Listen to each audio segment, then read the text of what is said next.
This isn't just some cynical opinion. No, this is a structural fact of civilization.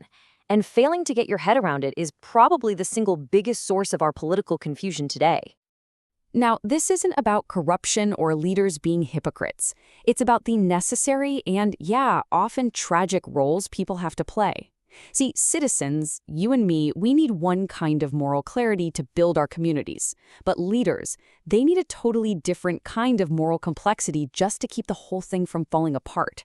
To really understand this, we've got to look at how it's built. Okay, to make this real, let's use a live example, one that confuses a lot of people. You hear American politicians, big-time donors, all these think tank folks, they use a very specific language when they talk about Israel. And a lot of the time, it just doesn't line up with what regular people see and feel, right? So you get questions like these echoing all over the place. People asking, hey, if Israel is this beacon of morality, then what's with all the controversy? Or why is my senator totally silent when people are suffering? And why does it feel like elite America always rushes to defend Israel? But here's the thing, the confusion isn't really about Israel. It's about the fact that two completely different moral languages are being spoken at the exact same time. And the answer? Well, it's not in the headlines, it's not even in politics, really. It's in philosophy. We have to dig into the thinking of a philosopher named Leo Strauss, whose ideas, believe it or not, are quietly shaping a huge part of our world. So, what did Strauss say? He proposed something pretty radical, that for a society to be healthy, it has to operate on two different moral planes at the same time, one for the public and a totally separate one for the rulers. All right, first up, you've got what's called exoteric morality. Think of this as public morality. It's the stuff we teach our kids, you know? It's built on simple things like compassion, fairness, and that gut punch feeling you get when you see injustice. This is the glue that holds our whole social fabric together. But then there's the other side, esoteric morality. This is the morality of the leader, and it is much, much colder. It's a rational calculus. It's not worried about individual feelings. It's dealing with existential risks, national survival, and the brutal, unforgiving logic of power. By its very nature, it's tragic. Now, this tension between the two, it's absolutely essential for survival. But when it breaks, and it can break, it doesn't lead to one side winning. Oh no, it leads to something else entirely, a third outcome, a complete fracture of society. And we're going to get to exactly what that is at the end. You know, this idea isn't even new. Centuries before Strauss, you had Machiavelli pointing out the exact same tragic problem. He said a good person can't always be a good leader, and a good leader, well, they can't always act like a good person. This isn't him saying be cruel, it's just a description of reality. Okay, so let's take this framework and apply it directly back to our original question. Why do American elites talk about Israel in a way that sounds so alien to so many people? Okay, look at this. On one side, you have the public's framework. That's exoteric morality. It judges based on empathy, on ideals like protecting civilians and using restraint. Simple enough. But on the other side, that's the elite's framework, esoteric morality. They're not looking at that. They're looking at things like strategic seriousness, national unity, and what they call moral cohesion. All the stuff they believe is absolutely essential for a state to survive in a dangerous world. So here's the key takeaway, the real bombshell. When American elites praise Israel, a lot of the time they're not even talking about its commitment to our liberal, exoteric values. What they're admiring is how it performs in the cold, hard, exoteric game of national survival, a game they secretly worry America is starting to lose. And this brings us right back to that core frustration. That question, why is my senator silent? Why does it seem like they're living in a completely different reality than you are?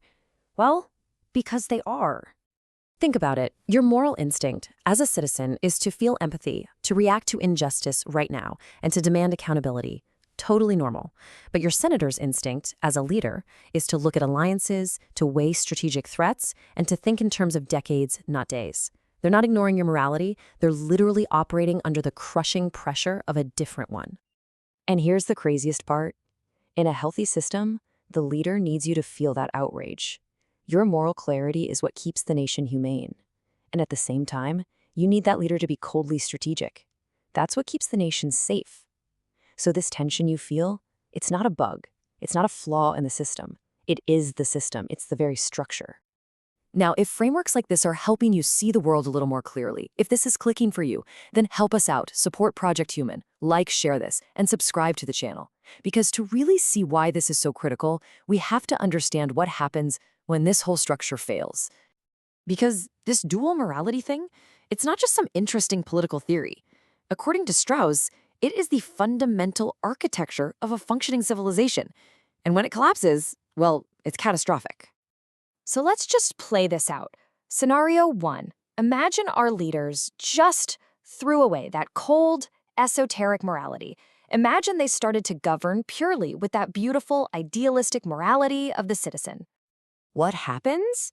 The result is brutal, and it's inevitable. Geopolitical rivals would eat them alive. The state, unable to make the hard, ugly choices, would simply fall apart. Okay, now flip it.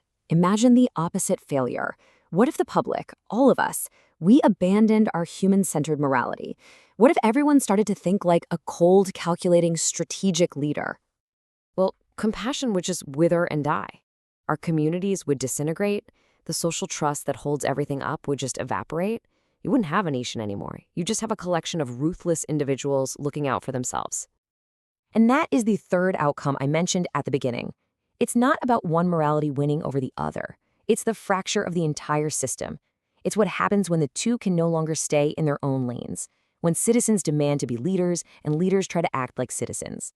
So we have to see this for what it is. This duality is not hypocrisy. It's the load-bearing wall of civilization itself. The citizen's job is to preserve the nation's humanity, its soul.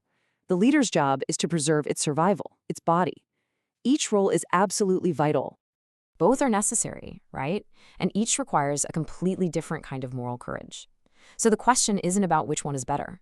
The real question is, inside this civilizational architecture, which role are you prepared to play? If frameworks like this are helping you see the world more clearly, then please support our work here at Project Human. Like, share, and subscribe.